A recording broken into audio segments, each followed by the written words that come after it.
teman-teman, salam kenal. Namaku Resa. Kali ini kita akan membahas tentang converse, inverse, dan kontraposisi dalam materi logika matematika. Apa sih converse, inverse, dan kontraposisi itu? Ketiganya dapat mengubah pernyataan implikasi, yaitu pernyataan menjemuk dengan kata hubung jika maka.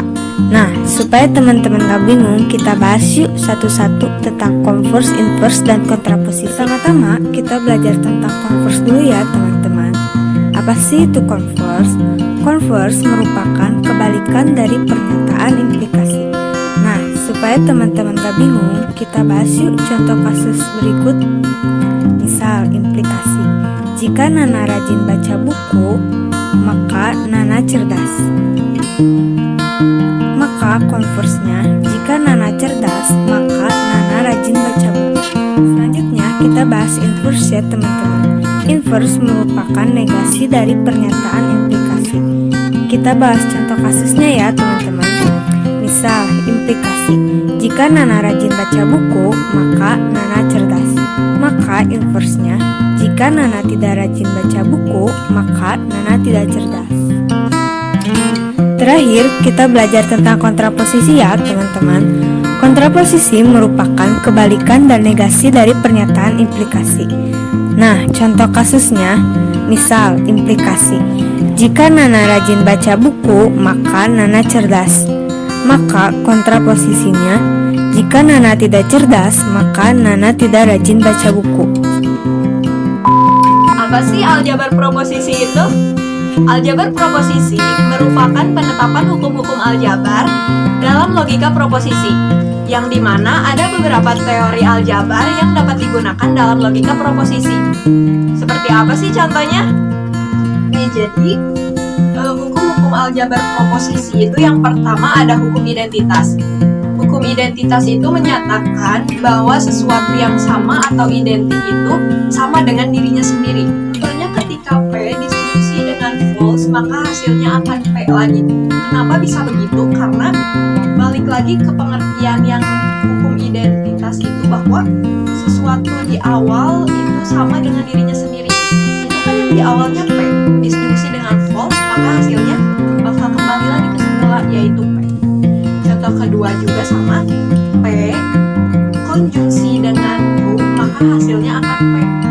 Karena hukum identitas itu menyatakan bahwa sesuatu adalah sama atau identik, maka P konjungsi dengan true juga hasilnya adalah P. Yang ketiga itu ada hukum negasi.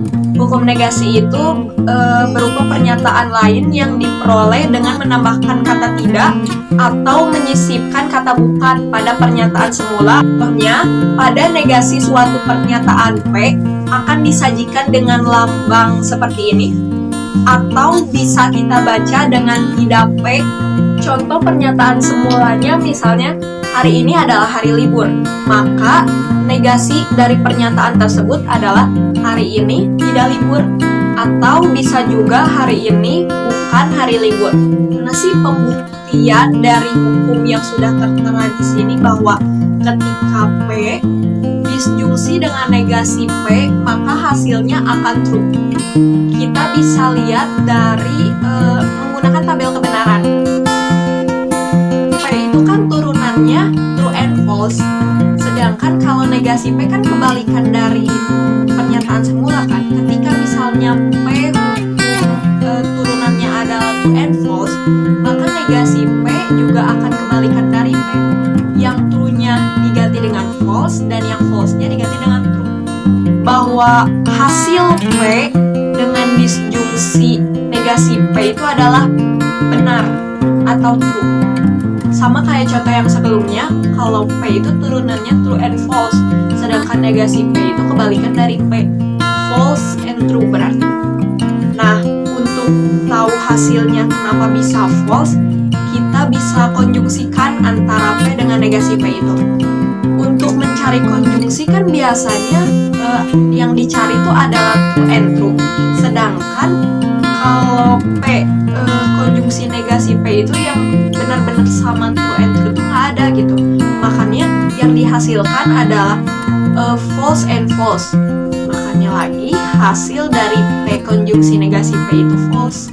Oke, lanjut teman-teman.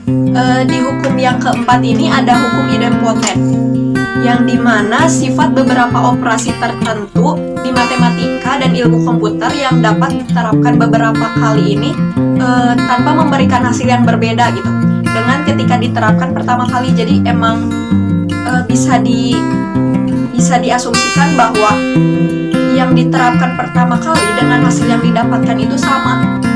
Contoh, ketika 0 dikali 0, maka hasilnya akan 0. Lalu, ketika misalnya 1 dikali 1, hasilnya juga 1. Maka yang tadi kita terapkan di awal semula sama dengan hasil yang kita dapatkan.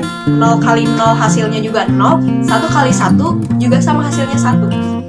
Contoh lainnya juga bisa dilihat di layar sini. Kalau P konjungsi dengan P, maka hasilnya P. P disjungsi P, hasilnya P. Lalu di hukum yang kelima ada hukum involusi, di mana hukum involusi ini merupakan negasi ganda. Sudah saya jelaskan sebelumnya bahwa negasi merupakan pernyataan untuk membubuhkan kata tidak atau kata bukan. Kayak si negasi ini tuh adalah kebalikan dari pernyataan semula gitu kan. Nah, bedanya dengan hukum involusi ini, hukum involusi ini merupakan negasi gandanya gitu. Benar-benar negasi terus dinegasikan lagi gitu. Makanya disebutnya negasi ganda. Selanjutnya ada hukum komutatif. Hukum komutatif adalah di mana dua bilangan bisa saling ditukar atau bisa saling putar balik tapi hasilnya tetap sama. Seperti pada rumus P disjungsi Q ekuivalensi Q disjungsi P. Rumus kedua ada P konjungsi Q ekuivalensi Q konjungsi P. Untuk lebih mudahnya sama halnya seperti 2 ditambah 3 adalah 5. Jika diputar balik berarti 3 ditambah 2 hasilnya sama atau 5. Pembuktiannya sudah ada tabel pembuktian di samping saya, terlihat di kolom 3 dan di kolom 4. Hasil kolom mereka tuh isinya sama, yakni true, dan false. Karena memang P disjungsi Q sama dengan Q disjungsi P. Dan di kolom selanjutnya, yakni di kolom 5 dan kolom 6, hasilnya pun sama, yakni isinya true, false, false, dan false. Karena memang P konjungsi Q sama dengan Q konjungsi P. Yang ketujuh ada hukum penyerapan atau hukum absorpsi, seperti pada rumus P disjungsi dalam kurung Q konjungsi P ekuivalensi P. Dan rumus kedua P konjungsi dalam kurung Q disjungsi P ekuivalensi P. Untuk lebih mudahnya, memang ketika ada P di luar kurung dan ada P di dalam kurung, maka hasilnya pun akan P. Sama seperti jika A disjungsi dalam kurung B konjungsi A, maka ekuivalensinya pun akan A. Dan untuk kebenarannya sudah ada tabel pembuktian di samping saya, dan sudah terlihat hasil P disjungsi dalam kurung P konjungsi Q sama seperti kolom P, yakni true, true, false, dan false. Dan rumus kedua pun sama, yakni true, true, false, dan false. 8. Hukum asosiatif.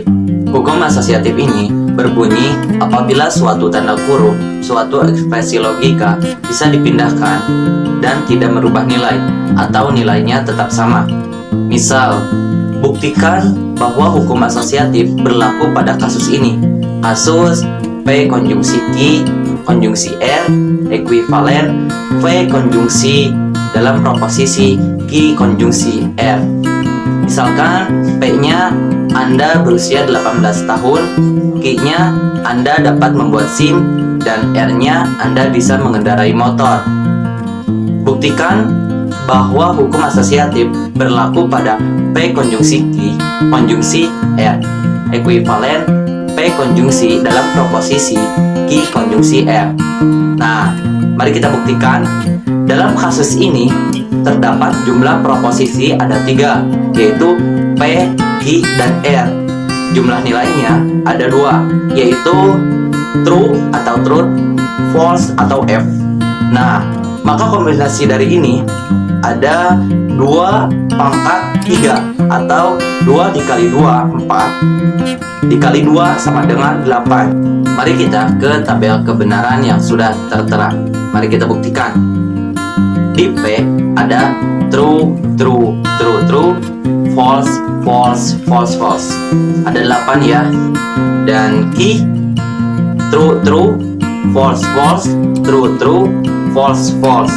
Dan di R-nya ada true, false, true, false, true, false, dan true, false. Lanjut ke P konjungsi Q.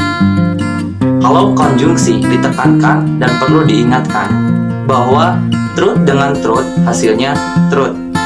Selain itu hasilnya false. Nah, yang pertama itu hasilnya truth, yang kedua truth, yang ketiga sampai ke 8 yaitu false. Dan untuk Q konjungsi R, yang pertama truth, yang kedua false, yang ketiga false, yang keempat false, yang kelima truth, yang keenam false, yang ketujuh false, yang kedelapan false. Dan untuk P konjungsi Q konjungsi R, perlu diingatkan lagi bahwa truth dengan truth itu hasilnya truth kalau konjungsi. Jadi untuk yang pertama yaitu truth, dan yang kedua sampai ke 8 hasilnya false. Dan untuk P konjungsi dalam proposisi Q konjungsi R hasilnya T atau truth untuk yang pertama, dan yang kedua false sampai ke 8. Jadi hasil ini terbukti ya, menunjukkan bahwa hukum asosiatif ini bekerja dalam kasus P konjungsi Q konjungsi R atau ekuivalen P konjungsi Q konjungsi R. Bahwasannya dalam tabel kebenaran ini sudah tertera, maka hasil dari kedua tersebut yaitu sama. Kalau di deskripsinya, jadi Anda berusia 18 tahun dan Anda dapat membuat SIM, dan Anda bisa mengendarai motor, atau ekuivalen Anda berusia 18 tahun dan Anda dapat membuat SIM dan mengendarai motor. Yang ke-9, hukum distributif. Hukum distributif adalah suatu penggabungan dengan cara menghubungkan bilangan dari hasil operasi terhadap elemen-elemen kombinasi tersebut. Distributif yang dimaksud adalah salah satu sifat dari operasi hitung bilangan ulang. Syarat-syarat yang melakukan untuk distributif yaitu yang pertama tidak mengubah nilainya, yang kedua hanya dapat terjadi dalam rangkai konjungsi, dan negasi. Yang ketiga yaitu tidak dapat digunakan dalam rangkai implikasi atau implikasi. Misalnya P-nya Anda berusia 17 tahun, I-nya Anda dapat membuat KTP, dan R-nya Anda dapat mencoblos. Jumlah proposisi pada kasus ini ada 3, yaitu P, I, dan R. Jumlah nilainya ada 2, yaitu true dan false. Maka kombinasinya ada 8 atau 2 pangkat 3. Dari tabel kebenaran yang sudah tertera, dari P konjungsi I disjungsi R ekuivalen P konjungsi I disjungsi P konjungsi R. Di P-nya ada true, true, true, true, false, false, false, false. Di Q-nya ada true, true, false, false, true, true, false, false. Di R-nya ada true, false, true, false, true, false, dan true, false. Lanjut, Q disjungsi R. Disjungsi ini kalau false, false, hasilnya false. Selain itu, maka hasilnya true. Dan di Q disjungsi R ini hasilnya yaitu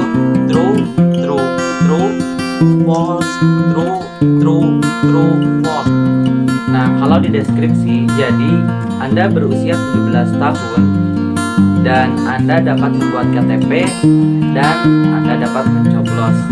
Atau ekuivalensi sama dengan Anda berusia 17 tahun dan Anda dapat membuat KTP dan dapat mencoblos. Jadi kali ini aku akan membahas mengenai informasi keluarga adalah suatu aturan yang valid. Hukum keluarga memiliki dua aturan. Pertama, jika negasi dari P sama dengan negasi P disebut negasi Q. Yang kedua adalah jika negasi dari P disebut negasi I sama dengan negasi P disebut negasi Q. Lalu bagaimana sih kita mengetahui bahwa aturan tersebut adalah benar? Nah, kita bisa melihatnya dalam sebuah kebenaran. Nah, di sini udah ada yang diberikan, itu adalah rumus dari aturan hukum keluarga dan hasilnya pun sama. Maka bisa disimpulkan bahwa aturan tersebut benar adalah hukum keluarga.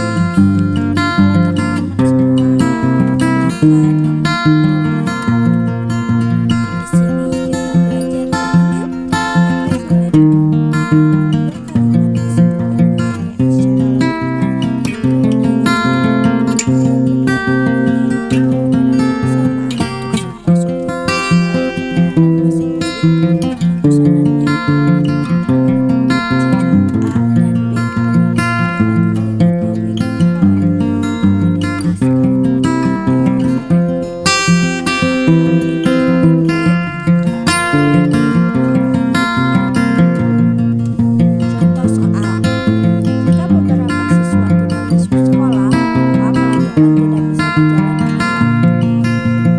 Pembahasan soal, dua pernyataan majemuk dikatakan ekuivalen jika kedua pernyataan majemuk tersebut mempunyai keterangan yang sama. Aplikasi P sama dengan negasi Q jika negasi P. Beberapa siswa tidak masuk sekolah.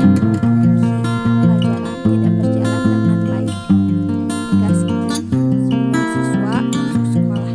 Negasi Q, pelajaran bisa berjalan dengan baik.